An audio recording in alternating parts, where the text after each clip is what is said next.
right, look, it's time to take her home. So now we're gonna snap our fingers and they're just magically gonna fold right up on top, you know, no manual labor involved. So my father has done probably about 9 acres of tillage out of all the acres we've done. And in those 9 acres, he manages to break it. I mean, like, this spring is supposed to be flipped over there holding tension on that wing, and he managed to break it in the 9 acres that he did. I did the rest of it, went fine. I only buried the tractor once, almost. I didn't have the camera with me then. Only one time I almost buried it. Other than that, didn't break anything yet, but I'm not home yet either. Actually, I take that back. That tire, you see this tire right here? Yeah. On our farm, that means it's probably got about a good solid 3 more years of life in it. It just needs some air. The point I'm getting to is lifting this without any help is incredibly difficult.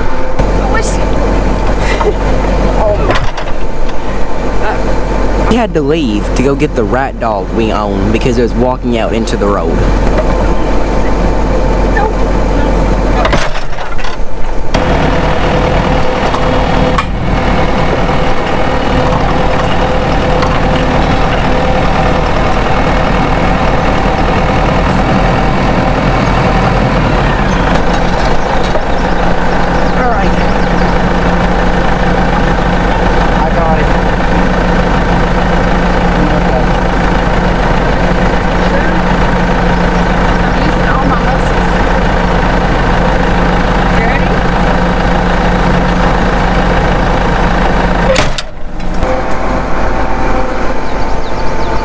I want to say thank you to the neighbor who gave us these 4 tires to use on our disc, because the previous 4 were all blown out.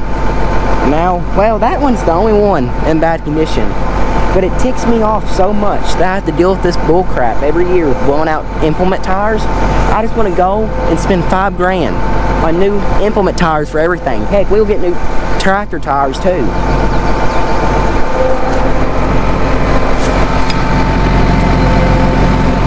Yeah, look. See that right there? Ain't that lovely? Blown out tire on one side, and this side, the bearing is just about gone. That's nice. From Central City, Kentucky, the home of True Vine Farms, the one and only Farmer King.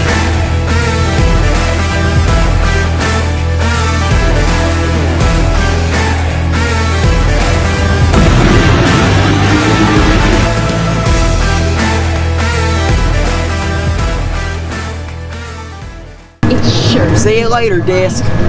I'll be back soon.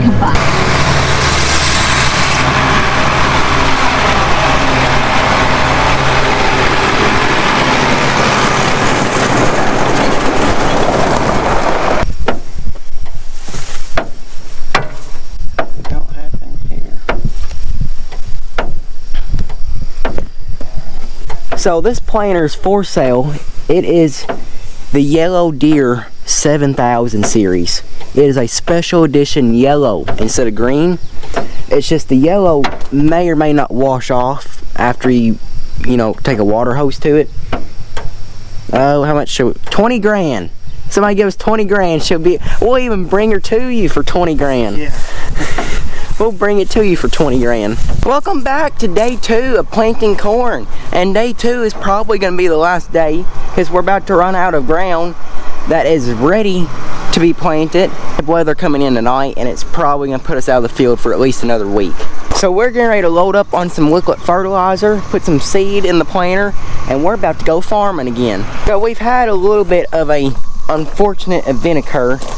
Our Hefty seed that Acres TV and Hefty provided us with, we're gonna have to put it in a different location. So the place that it was gonna go is it may be the middle of June before it dries out to be planted. It is a wet swamp right now. So what we're gonna do is we're gonna put our Hefty seed on some ground that is similar. It sits a little bit lower in elevation, but it'll be fine. So we're gonna stick it in our planter, and we're gonna plant. It's actually just about 20 acres that we're gonna plant Hefty seed with, just about the same amount as what we were gonna plant. except it's just gonna go in a different location. So, are we ready to load it up and go planting? Tell them how the planter got so nasty. Yeah, you and your late timing on filling fertilizer. Well, I was filling, which we built this tank and put it on there for our in furrow, and I was filling it by myself because I don't know where you were, and I was watching it because I had 20 some acres up the road, and that's only 25 acres worth, and so I had 23 acres, so I needed it full. So I got over there to the tank to turn the handle off right when it got there, and I turned it off in time, but what was left in the pump and the lines blew the lid off. And it didn't blow it forward, it blew it this way. And so I was multitasking, and that meant I had all these seed boxes open, putting seed into them, and these two were full, and these two got the brunt of the explosion. And this one, well, you can still see it. Look at the seed in there. Everything's just... It's still stuck. Still stuck to the side a little bit. But this one flowed alright. This one was the worst one. And we ended up having to change the seed meter out on it. And we took it off and took all of the seed out. Well, I didn't at the time. At the time, I just scraped the top seed off. It had so much liquid on it. And then I went planting. And when it got down low, the seeds started sticking together. But then it started filling up my seed tube. So I guess I was off the tractor probably 15 times for this one box. So when we got done, we changed that meter and talked up everything. And while I was doing it, we talked up seed tubes.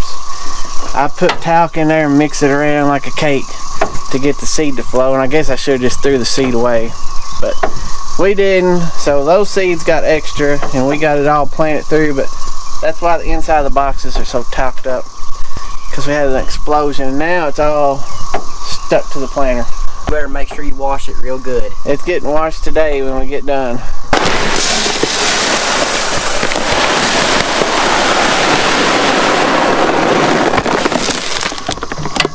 So I've been fortunate enough to be able to work with the Hefty agronomist, and what we did was I gave them the variety of the decab corn that our agronomist gave us, and we pretty much matched it to the best of our ability with the Hefty, and we are planting a 6355 variety, and it's 113-day maturity. Sort of compares up a little bit to the decab, but I feel like as farmers, you know, we've been blessed to be able to work with Acres TV and Hefty to where we are getting to plant this seed. And just like our personal agronomist said, that anything free helps. Yeah, especially this year. Yeah, so it don't matter if the corn does 100 bushels an acre or it does 250 bushels an acre. If anything helps this year. We're hoping for the 250. Yeah.